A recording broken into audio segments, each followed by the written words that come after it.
Welcome friends, study time में आपका फिर से मैं बहुत बहुत स्वागत करता हूं।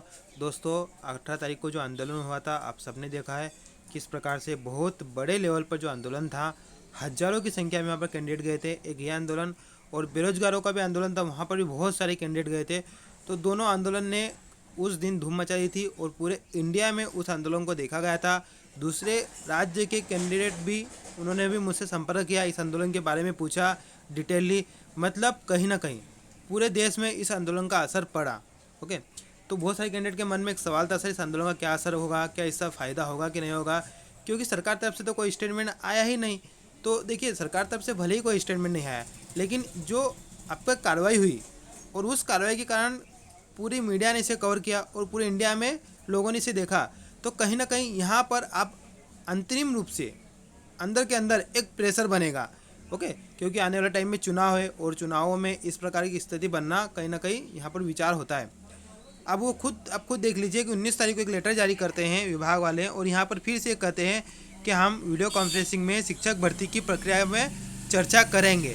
इसके बाद एक तो ये चीज़ देखिए, और अब दूसरी चीज़ आप ये देखिए, अगर आप हाई कोर्ट केस की डिटेल देखोगे, जो ओबीसी रिजर्वेशन पर जो केस सुनवाई हो रही है, उसमें 18 तारीख को एक अपील लगाई गई है, एक रिलीफ मांगी गई है, ग्रांटेड मांगी गई है। अब वो इंटरिम रिलीफ ग्रांटेड है, तो यहाँ पर किस प्रकार की ग्रांटेड मांगी गई है कोर्ट से, वो तो अभी नहीं पता, लेकिन एक लगाई किसने है, ये एजी साहब ने, मतलब कि सरकार तरफ से लगी हुई है।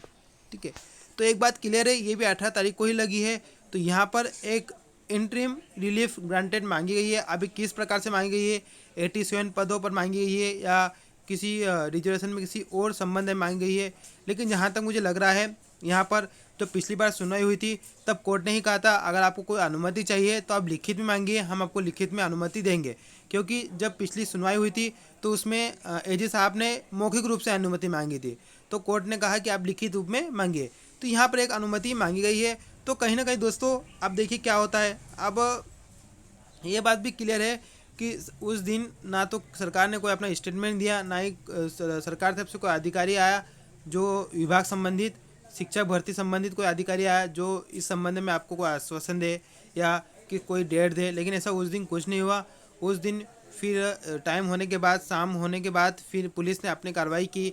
ओके, तो यहाँ पर किसी प्रकार के गवर्नमेंट तरफ से कोई एक्शन नहीं हुआ। आप उस दिन एक बात और है कि जैसे आप राखी बांधने का कार्यक्रम था, लेकिन हमें यह भी पता था कि मुख्यमंत्री जी जन आशीर्वाद यात्रा में व्यस्त थे। तो कहीं ना कहीं आपके आंदोलन का बहुत बड़ा प्रभाव पड़ा है दोस्तों, बहुत अच्छे लेवल पर पड़ा है। और दूसरी बात, उस आंदोलन के लिए बहुत लोगों ने अपना बहुत कुछ लगाया है। ठीक है, अब मैं आपको बता दूं, मेरे पास कल फाइल आई है और पुलिस ने कार्रवाई शुरू कर दी है। करीबन उसमें 27 कैंडिडेट के नाम थे। तो पुलिस ने अभी शुरुआती रूप में 27 कैंडिडेट के नाम पर अभी कार्रवाई की है। तो अब देखिए, घबराने की ज़रूरत नहीं है। आपकी भर्ती पर इसका कोई बड़े लेवल पर कोई प्रभाव नहीं पड़ेगा। ओके, तो चलिए मिलते हैं नेक्स्ट डे में। तब तक के लिए जय हिंद, जय भारत।